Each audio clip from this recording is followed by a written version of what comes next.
रहता है। तो चलिए दोस्तों, देर ना करते हुए वीडियो को शुरू करते हैं। वैसे दोस्तों, आपने अभी तक वीडियो को लाइक और चैनल को सब्सक्राइब नहीं किया है तो कर दीजिए, ताकि मुझे और मोटिवेशन मिले और आपके लिए मैं ऐसा वीडियो बनाते रहूं। एक बार एक इंसान महात्मा के पास आता है और कहता है, महात्मा, मैं एक बहुत ही सीधा और अच्छा इंसान हूं। मैं हमेशा ही सबकी सहायता करने की कोशिश करता हूं, सबको खुश रखने की कोशिश करता हूं, लेकिन सब मेरा फायदा उठाते हैं और मेरा मजाक बनाते हैं। कोई भी मुझे गंभीरता से नहीं लेता। यहां तक कि मेरे परिवार वाले भी मेरी इज्जत नहीं करते और ना ही घर के किसी महत्वपूर्ण काम में मेरी सलाह लेते, जबकि अपने तीनों भाइयों की तुलना में मैं सबसे ज्यादा काम करता हूं। घर वालों की बात भी मानता हूं, माँ बाप की सेवा भी करता हूं, लेकिन मेरी भावनाओं को कोई भी नहीं समझता है। सब मेरा फायदा उठाते हैं। आखिर मेरे साथ ही ऐसा क्यों होता है? उस व्यक्ति की पूरी बात ध्यान से सुनने के बाद महात्मा जी ने बोले, किसने कहा कि तुम एक सीधे और अच्छे व्यक्ति हो? असल में तो तुम एक अच्छे इंसान होने का दिखावा कर रहे हो।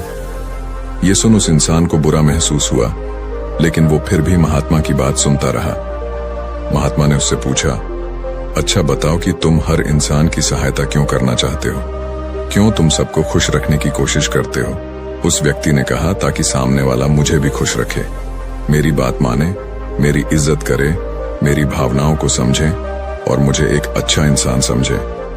महात्मा ने कहा, बस यही तुम्हारी समस्या है कि तुम दूसरों को खुश रखने का प्रयास कर रहे हो ताकि वो भी तुम्हें खुश रखे। तुम अपनी खुशी दूसरों के अंदर ढूंढ रहे हो। तुम दूसरों की नजरों में अच्छा और खुद की तारीफ सुनने के लिए सामने वाले की जी हजूरी कर रहे हो और फिर उम्मीद कर रहे हो कि सामने वाला भी तुम्हारे साथ ऐसा ही व्यवहार करेगा। तो ऐसा नहीं होता, क्योंकि कोई भी ऐसे इंसान को गंभीरता से नहीं लेता जो लोगों की हर बात में हाँ में हाँ मिलाता है। अब मैं तुम्हें कुछ ऐसी आदतें बताता हूं जो लोग खुद को अच्छा मानते हैं। पहली आदत, खुद को अच्छा मानने वाले लोग ये दिखाने की कोशिश करते हैं कि वो लोगों का ख्याल रखते हैं। उन्हें लोगों की चिंता है, इसीलिए वह सबकी सहायता करने पहुंच जाते हैं, फिर चाहे सामने वाले को उनकी मदद की जरूरत हो या ना हो। दूसरी आदत, खुद को अच्छा मानने वाले लोग दूसरों से खुद की तारीफ के भूखे होते हैं। इसीलिए वो ज्यादातर मौकों पर वही काम करते हैं जिससे सामने वाला खुश हो और उनकी तारीफ करे। अगर उन्हें लगता है कि किसी काम से सामने वाला व्यक्ति दुखी हो जाएगा तो वह उस काम को हाथ तक नहीं लगाते।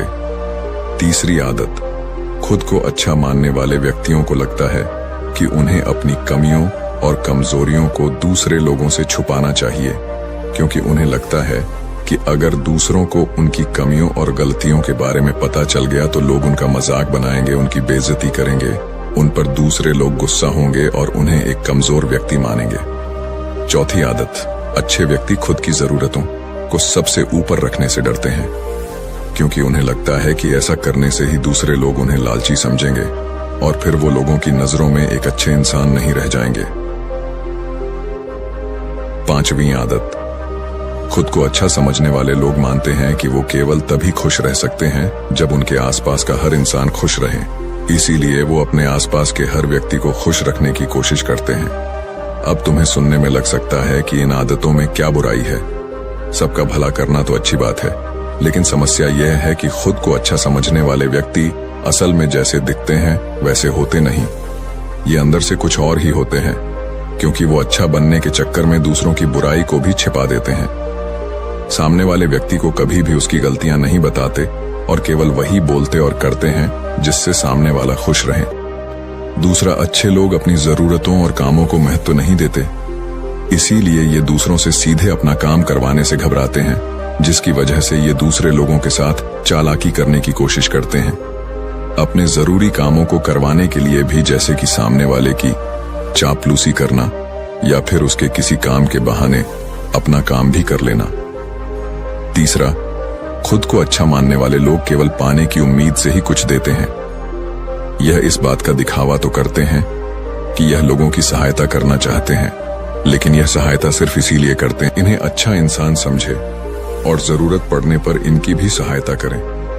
लेकिन अगर इन्हें सहायता के बदले सहायता नहीं मिलती तो ये गुस्सा हो जाते हैं, सामने वाले से अंदर ही अंदर नफरत करने लगते हैं और उससे बदला लेने का मौका ढूंढने लगते हैं। चौथा, खुद को अच्छा दिखाने वाले लोग दूसरों को मना नहीं कर पाते और दूसरों के काम करने के चक्कर में ये अपने और अपने परिवार के जरूरी कामों को भी पूरा नहीं कर पाते।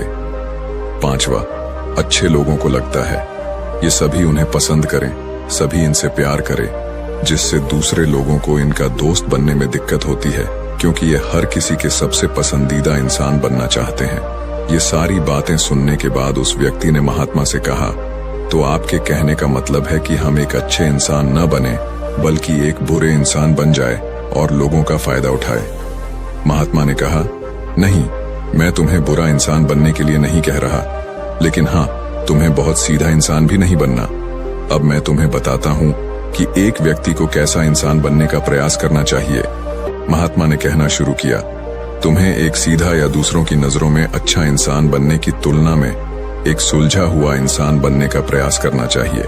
एक सुलझा हुआ इंसान वो होता है जिसे सबसे अच्छा इंसान बनने का कोई शौक नहीं है। वो जैसा है वैसा ही खुद को पसंद करता है। वो जानता है कि वो एक इंसान है और उसमें बहुत सी कमियां हैं और वह अपनी कमियों को स्वीकार्यता भी है। एक सुलझा हुआ इंसान ये भी अच्छे से जानता है कि उसकी और उसके परिवार की कुछ महत्वपूर्ण जरूरतें हैं जिन्हें उसे ऊपर रखना होगा, वरना उसके साथ साथ उसके परिवार का जीवन भी परेशानियों में पड़ जाएगा। हो सकता है कि उसकी ऐसी सोच की वजह से उसके आसपास के लोग, उसके मित्र या रिश्तेदार उससे नाराज हो जाएं, लेकिन वो इसे भी स्वीकारता है। यहाँ पर बात स्वार्थी होने की नहीं बल्कि जीवन की सच्चाई को स्वीकारने की है, क्योंकि तुम महात्मा नहीं हो कि तुम्हारी कोई इच्छा ही नहीं है, किसी से कोई उम्मीद नहीं है या कोई जरूरतें शेष नहीं रही। तुम एक साधारण इंसान हो और एक साधारण इंसान की सोच के साथ अगर तुम सबको खुश रखने का प्रयास करोगे तो तुम हमेशा दुखी रहोगे, क्योंकि तुम्हारी भी सामने वाले से उम्मीदें बढ़ेंगी और जब वो उम्मीदें पूरी नहीं होंगी तो तुम दुखी हो जाओगे।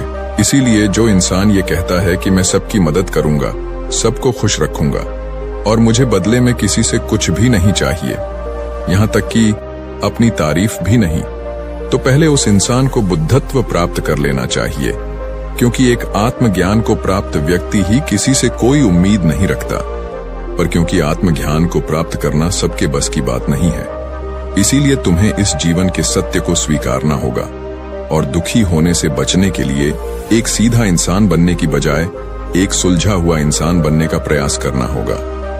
अब मैं तुम्हें बताता हूं कि एक सुलझे हुए इंसान में क्या क्या विशेषताएं होती हैं। पहली विशेषता यह है कि ये अपनी और अपने चाहने वालों की जरूरतों को ऊपर रखते हैं। इसका मतलब यह नहीं है कि ये लोग दूसरों की जरूरतों को कम समझते हैं या फिर दूसरों को गिराकर खुद ऊपर बढ़ने की कोशिश करते हैं, बल्कि इसका मतलब यह है कि ये लोग दूसरों की फालतू जरूरतों के लिए तब तक उपस्थित नहीं होते जब तक कि इनकी खुद की महत्वपूर्ण जरूरतें पूरी ना हो जाएं। हालांकि अगर कोई इंसान सच में मुसीबत में फंसा हुआ है और उसे इनकी सहायता की सख्त जरूरत है, तभी अपने महत्वपूर्ण कामों को पीछे रखकर भी उसकी सहायता के लिए उपस्थित हो जाते हैं और ये अपने से कमजोर और जरूरतमंद लोगों की भी अपनी हैसियत के अनुसार सहायता करने के लिए तैयार रहते हैं। ये बस अपना बेवजह शोषण नहीं होने देते और इस बात पर भरोसा रखते हैं कि अगर इन्हें सच में किसी की सहायता करनी है तो पहले इन्हें उसकी सहायता करने के लायक बनाना होगा और लायक वो सक्षम बनने के लिए इन्हें अपनी जरूरतों का भी ध्यान रखना होगा, क्योंकि अगर एक व्यक्ति खुद ही बहुत ज्यादा बीमार है तो फिर वो दूसरे बीमार व्यक्ति की सेवा कैसे कर सकता है। एक सुलझा हुआ इंसान इस बात को मानता है कि हर इंसान की अपनी कुछ जरूरतें और इच्छाएं होती हैं जिसका उसे ध्यान रखना चाहिए, लेकिन खुद को अच्छा दिखाने वाला इंसान हमेशा यह दिखाने की कोशिश करता है कि उसकी अपनी कोई जरूरतें या इच्छाएं नहीं है, इसीलिए वो हमेशा दुखी रहता है। दूसरी विशेषता, एक सुलझा हुआ इंसान इस बात को अच्छे से जानता है कि वो अपने आसपास के हर इंसान को खुश नहीं रख सकता, इसीलिए वो केवल उसी व्यक्ति को खुश रखने का प्रयास करता है जो उसके लिए मायने रखते हैं, जो सच में उससे प्यार करते हैं, उसकी परवाह करते हैं।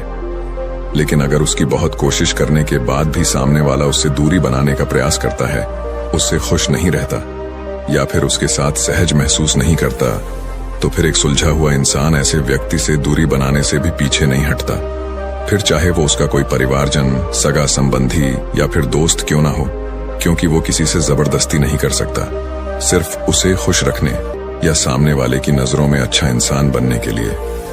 इस तरह वो खुद को बेवजह दुखी होने से बचा लेता है, लेकिन जो अच्छा होने का दिखावा करते हैं वो सबको खुश करने के चक्कर में अपने जीवन के सबसे महत्वपूर्ण इंसान को ही दुखी कर बैठते हैं, जो कि वो खुद हैं। तीसरी विशेषता, एक सुलझा हुआ इंसान वैसा जीवन जीने का प्रयास करता है जैसा वो जीना चाहता है। वो सिर्फ किसी दूसरे को खुश करने के लिए अपने जीने का तरीका नहीं बदलता। इसका मतलब यह नहीं है कि उनके जीने का तरीका ऐसा है जिससे लोगों को समस्या हो। वो बस दूसरे क्या कहेंगे इस चक्कर में अपना मन मार कर नहीं रहता और खुलकर पूरे जोश और उत्साह के साथ अपना जीवन जीता है।